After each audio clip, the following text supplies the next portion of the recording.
추가적으로 설명을 드릴 게 하나 더 있는데 모멘텀 하는데 이게 뭐냐면 이 팔의 길이, 그러니까 이 몸에서 무게까지의 길이와 중량을 곱하면 모멘텀의 값이 나오게 됩니다. 예를 들면 팔 길이가 50cm고 중량이 10kg다. 그러면 500이라는 값이 나오잖아요. 그러면 500으로 이 무게를 들게 되는 거죠. 5kg를 500으로 들게 되는데 예를 들어서 팔꿈치를 반 정도 구부렸다. 그러면 이 50cm가 아니라 25cm가 되고 이 값이 반으로 줄어들겠죠. 그렇기 때문에 팔꿈치를 많이 구부렸을 경우에는 훨씬 더 쉽게 무게를 다룰 수가 있게 되는데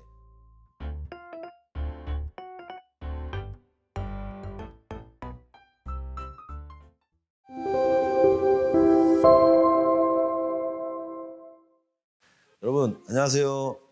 중년 청년 김일환입니다. 지난 1편에 이어서 이번 2편에서는 어깨 운동 비하인드 레터레이즈와 바벨을 이용한 프레스 동작 두 가지를 같이 해볼 건데요. 어떠세요? 지난번에 제가 알려드렸던 사이드 레터레이즈 동작을 한번 연습을 해보셨나요? 분명 잘 되신 분들도 있을 거고 나는 예전에 했던 스타일이 더 좋다 뭐 이런 분들도 있을 거예요. 만약에 잘 안 되시는 분들께서는 댓글이나 아니면 저한테 인스타 DM을 통해서 문의를 주시면 조금 더 자세하게 제가 글로라도 설명을 드리도록 하겠습니다.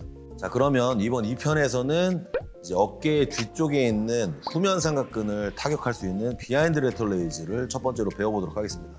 자, 비하인드 레터레이즈 진행을 할 때 여러분들께서 보통 현장에서 벤트오버라는 자세를 취해요. 벤트오버는 말 그대로 뒤로 구부려서 이렇게 상체를 숙이는 동작을 얘기를 하는데 물론 좋아요. 이 자세가 후면을 타격할 때도 좋고 뭐 바벨 로우나 등 운동을 할 때도 많이 쓰이긴 하는데 초보자분들은 이 동작을 취하기가 어려운 이유가 딱 두 가지가 있어요. 자, 첫 번째는 동작을 유지하기가 쉽지가 않습니다. 아무래도 여러분들이 코어가 활성화가 안 됐기 때문에 중심이 그렇게 좋지 않아요. 그래서 고반복의 동작을 계속 하다 보면 뒤로 가면 갈수록 상체가 들리거나 더 숙여지거나 아니면 등이 말리거나 아니면 날개뼈가 더 모아지거나 하면서 다른 부위로 근육의 자극이 전이될 수 있다는 거죠. 그래서 가능하면 본인의 얼굴을 볼 수 있는 그런 자세, 그다음에 숙이지 않는 자세로 진행을 할 수가 있다는 걸 설명을 해드리려고 합니다. 두 번째 이유는 호흡이 불편해요. 말 그대로 이렇게 숙인 상태로 진행을 하다 보면 최대한 복부에 압력이 좀 있거나 아니면은 뒤쪽에 있는 근육에 긴장을 줘서 자세를 유지해야 되는데 앞서 말씀드린 대로 전체적인 코어에 힘을 쓸 수도 없기 때문에 분명히 동작을 취하는 도중에 호흡이 되게 불편해질 겁니다. 그러다 보면 불필요한 혈압들이 많이 올라가게 되고 운동의 집중도도 많이 떨어지게 된다는 거예요. 그래서 그런 두 가지의 단점을 좀 해결하고자 제가 알려드리는 방법으로 한번 진행을 해보시는 걸 추천드립니다. 자, 먼저 상체를 숙이는 각도에서 상체를 세워서 벤치의 각도를 90도라고 봤을 때 대략 앞쪽으로 한 20도에서 30도 내지 그래서 벤치의 각도가 6, 70도 정도가 될 수 있게 만들어 주시고요. 그 다음에 가슴과 배를 완전히 다 밀착을 시켜서 발바닥에 뒤꿈치는 들고 앞발바닥 또는 발바닥 반 정도가 지면을 꽉 누를 수 있게 해주세요. 그럼 그 꽉 누를 수 있게 되는 것만으로도 여러분은 일시적인 코어를 활성화시킬 수 있습니다. 그리고 특정한 자세 취하지 마시고 그냥 기댄 상태에서 지난 시간에 배웠던 자세랑 똑같이 팔을 쭉 뻗고 그냥 옆쪽으로 밀어만 주시면 됩니다. 그러면 후면 삼각근에 힘이 들어가면서 동작을 취하게 되는데 이유는 단순해요. 수직으로 서 있을 때 측면에 걸렸던 자극이 상체를 앞으로 숙이고 그대로 운동 방향이 맞춰지면서 옆쪽에 있던 자극이 조금 더 뒤쪽으로 빠진다. 뭐 이런 내용입니다.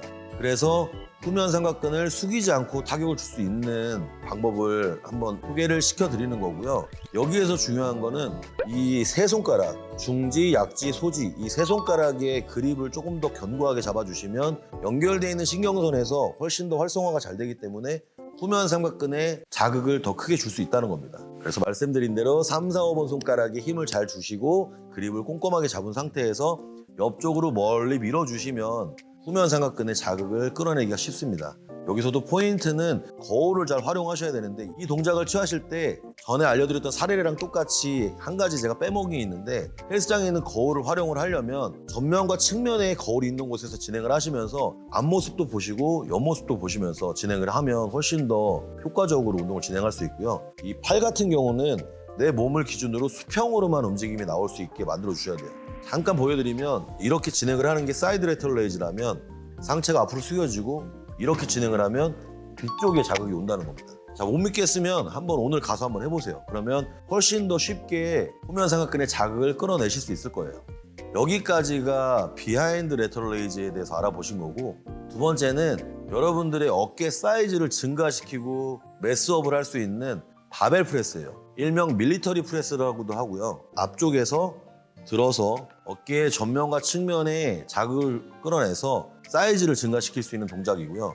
사이즈를 증가시키는 동작, 즉 프레스라는 이름이 붙은 동작들은 대체적으로 횟수를 너무 많이 하시면 운동의 목적이랑 그 과정이나 동작이 맞지 않습니다. 그렇기 때문에 정확한 동작을 숙지해서 횟수는 대략적으로 8회에서 12회를 얘기하지만 오차 범위까지 생각을 했을 때 10회에서 15회 정도 진행을 하면 꾸준히 어깨의 사이즈를 증가시킬 수 있다라고 말씀드릴 수 있고요. 여기서 선행돼야 될 것들은 좀 전에 잠깐 언급했던 것처럼 동작이 정확해야 되고, 그리고 이 동작의 이해가 100% 된 상태에서 무게를 증량하고 횟수를 제한하는 거, 그게 제일 중요합니다. 자, 그럼 동작을 설명을 한번 해볼게요. 여러분들께서 바벨 프레스나 또는 벤치 프레스를 할 때 가장 많이 하시는 실수가 바로 이 그립, 파지법이에요. 파지법. 자, 우리는 손목이 이렇게 이 상태에서 중립 상태를 만들어야 되는데, 무게를 얹었을 때 대체적으로 이렇게 많이 넘기거나 아니면 이렇게 늘린 상태에서 진행을 하게 되는데, 중립 상태는요 단순합니다. 바벨이 여기 얹어지면 바벨과 그 다음에 내 손목이 같은 선에 있으면 중립이에요. 운동의 진행 방향이 위쪽이다 그러면 이렇게 설정이 돼야 될 거고, 만약에 사선이다 그러면 이렇게 해서 이게 또 중립이 되겠죠. 이런 방향으로 진행을 해야 되는데, 초보자분들이나 중급자분들은 큰 동작에 대해서만 생각을 많이 하시기 때문에 이런 준비 요소들에 대해서 간과하시는 분들이 많아요. 그래서 이런 것들이 뒤로 가서 결국에는 큰 부상을 초래하게 되는데, 지금이라도 늦지 않았으니까 이 바벨을 얹을 때 이 그립의 안정성을 조금 더 신경을 쓰셔야 된다는 겁니다. 그리고 자 보시면 이 손바닥이 이렇게 있으면 여기 엄지의 뚱뚱한 부분과 이 새끼손가락의 뚱뚱한 부분이 있어요.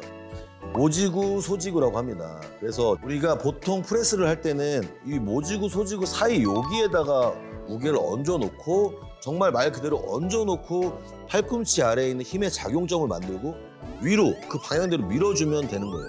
근데 신기하게도 근육이 커지거나 늘어나는 구간들은요, 이 구간이 아니라 이 구간이겠죠.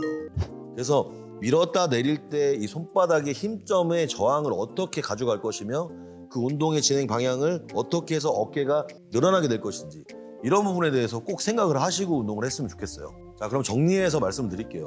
밀리터리 프레스를 진행할 때 보통 팔이 11자가 돼야 된다, 또는 뭐 좁게 잡아야 된다, 넓게 잡아야 된다, 여러 가지 얘기가 있지만 TFT에서 추천드리는 첫 번째는 일단 여러분이 편해야 돼요. 그래서 본인이 어깨 너비로 잡는 게 편하면 어깨 너비.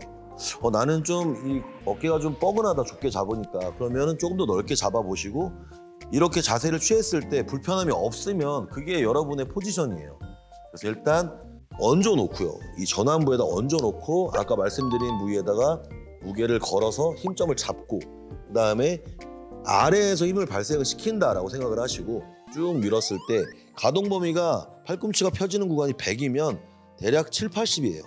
이 정도까지만 진행을 했을 때 관절이 참여를 안 하고 그 불안전한 구간에서 근육의 참여도가 극대화돼요. 그러면 그 근육은 계속 관절이 참여될 때까지 기다리다가 참여를 안 하니까 어떨까요? 자기가 그 일을 해야 되겠죠. 그러면서 근육의 노동값이 높아지고, 그리고 근육의 데미지가 강해지고, 그러면 우리는 자연스럽게 적은 중량과 적은 횟수로도 근육의 타격을 크게 끌어낼 수 있는 겁니다. 저희가 TFT에서 말씀드리는 내용이 이런 거예요. 자, 그러면 추가적으로 더 드릴 말씀은 아직 많이 있어요. 하지만 기본적인 내용만 여러분께서 숙지를 하신다면 오늘 당장 가셔서 프레스를 했을 때 예전보다 훨씬 더 적은 중량으로 자극이 많이 온다, 이런 느낌을 받으실 건데, 마지막 꿀팁 하나입니다. 얹어놨죠. 밀었을 때 내리면서 근육은 사이즈가 커진다고 했어요. 이때 저항 느끼면서 이렇게 늘어나는 구간을 본인이 느꼈을 때 제일 안전한 구간을 찾으셔야 돼요. 많이 내린다고 좋은 건 아니에요. 그렇다고 너무 안 내리는 것도 좋은 게 아니겠죠. 본인의 구조마다 다 다르기 때문에 연습을 좀 하셔야 됩니다. 지금 당장 중량을 많이 친다고 해서 해결될 부분은 아니니까요. 그리고 중량을 많이 쳐서 리스크를 안으면서까지도 그렇게 근육량을 증가한다는 건 그렇게 좋은 방법은 아닙니다. 그래서 다치지 않고 아프지 않게 운동을 하시는 게 제일 첫 번째고요. 그리고 좀 전에 말씀드린 부분에서 조금 더 추가를 하자면, 우리가 하는 운동은 등장성 운동이에요. 그래서 신장성과 단축성 운동 이 두 가지가 같이 결합이 돼야 되는데 대부분의 회원님들은 단축성 운동만 한다는 거죠. 근육이 늘어나고 근육이 사이즈를 얻는 부분은 이렇게 늘어나는 신장성 구간이니까 어떻게 하면 근육을 잘 늘릴까에 대해서 고민을 해보시는 게 좋을 것 같습니다.